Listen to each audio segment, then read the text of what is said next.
Anong ginawa mo? Nagpapaldi ang tayo mo.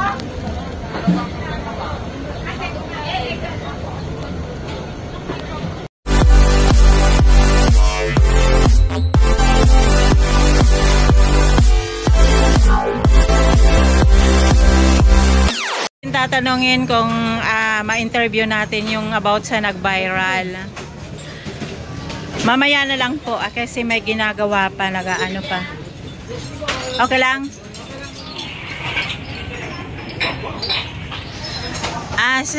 Kuya, yung sa nag-viral na napanood na yung babae Opo, kayo na. Magsabi ng sabaw. Nalisisagot lang po niya siguro yung sinabi noon. For safety naman po yung sinasabi ng sabi. And then siguro hindi niya po naintindihan or narinig dahil maingay din yung paligid. That's why nag-serigal, nagsisigaw at nagmura po siya. Pero okay pa man, okay naman po, kalmado naman po. Ano yung pagkakaintindi niya? Sabi, sasabuyan mo siya. Tatapunan ko rin po ng sabaw na mainit. Pero pinapalapit ko po siya doon sa area ko. Kasi mainit nga po yung sabaw for safety. And then yun nga po, bigla na po niya nagalit sa akin at nagsigaw na tatapunan mo ng sabaw, ganoon po. Yun. Misunderstanding lang ako. So paano mo siya paano siya napainahon? Paano siya kalma? Pinalayo po siya ng mga kasama niya eh.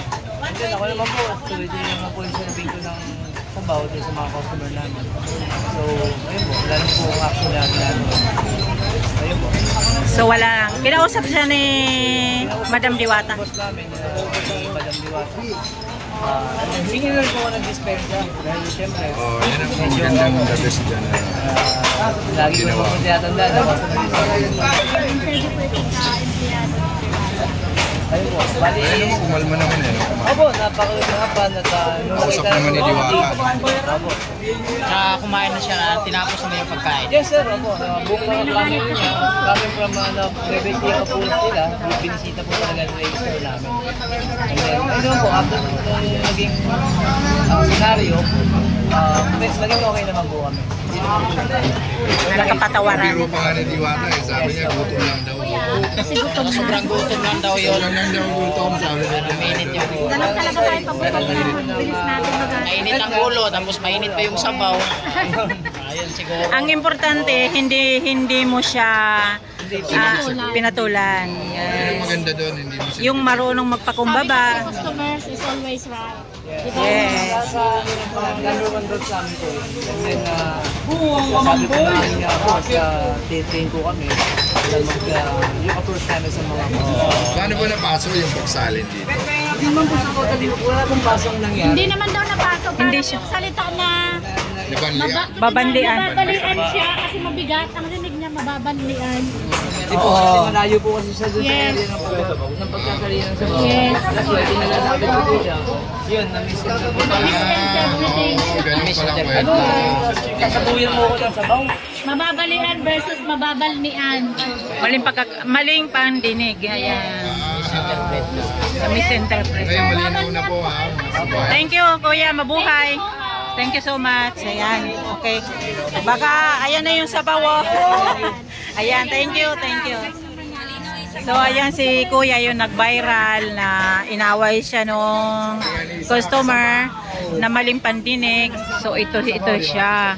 So, wala naman tao na gusto mang banli, ganun kang galit sa mundo. Diba? Pero kung makikita mo yung eksena ng babae, parang galit na akala mo akala mo talaga maling-mali. Na pagsagutan, hindi naman sila nagsagutan kasi hindi siya sinasagot ni Kuya. Ayan. Kasi from Nueva Ecija daw yun, dumayo pa dito para kumain at matikman si Diwata. Yun, sa bandang huli, nagkasundo na at nagkausap na, kabiruan na nila ni Madam Diwata. Ayun. So, ganun lang, na misinterpret lang niya yung ni Kuya, yung sinasabi. Tsaka isa pa, mahinahon siya magsalita, mahina, kaya siguro hindi gaano nadidinig. So yun, tuloy-tuloy ang pila dito sa Diwata Paris Overload. Ayun, mainit na sabaw. Dahan-dahan lang para hindi mabanlian ang lahat. Ano, para safe ang lahat. Maging peace of mind. Yan.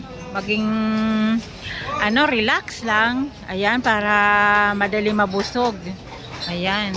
So, sa mga nagsasabi naman na maraming langaw, may madumi, hindi na po ito. Ayan o yung patunay. Malinis na po yung mga tinatayuan at saka yung mga kinakainan. Wala ka makikitang langaw. O may langaw pa, isa-isa, dalawa. Kasi hindi naman ito Jollibee na naka-close. Ito ay open place. Ayan.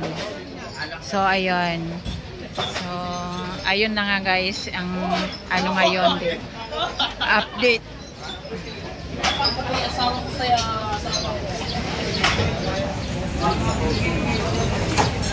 So dito naman tayo ay ayan,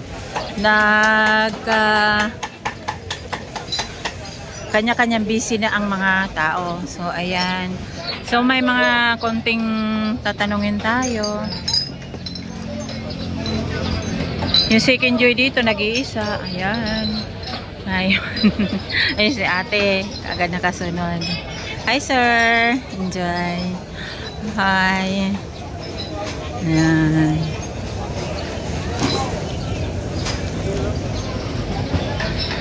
So ayan.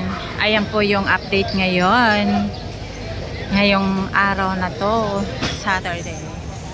Nandito tayo sa ilalim ng payong.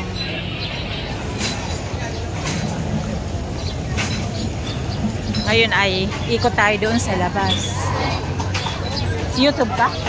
Hindi, nag-video muna ako at mag-upload muna ako.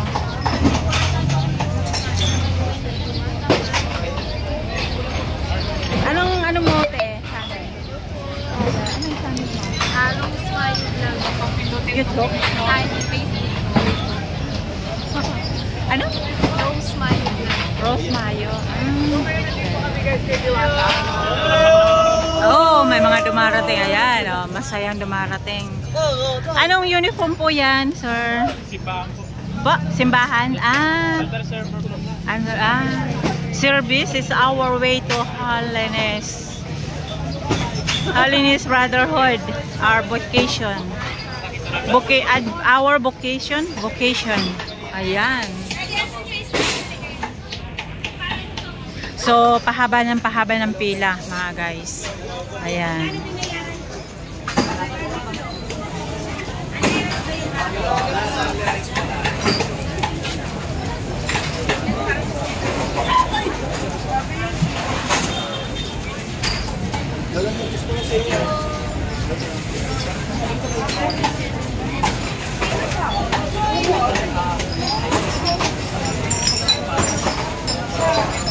Ayan, hello kayo dyan. Kaway-kaway.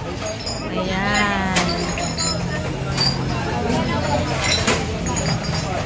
So kung napapansin nyo guys, may magandang lagayan na ang Paris, Diwata Paris Overload. Yung second, kumbaga parang kagaya na doon sa Quezon City yung kanyang lagayan. Ayan. Safe na safe. Oh, paano pa madapuan ng langaw yan? 'Di ba? Tsaka walang langaw mga kababayan. Ayan. So yun, hanggang dito lang muna ang update natin ngayon. So mamaya ulit gabi. Okay, bye-bye.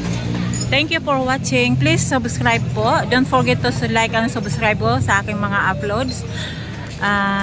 Para tuloy-tuloy po ang aking content. Maraming salamat po.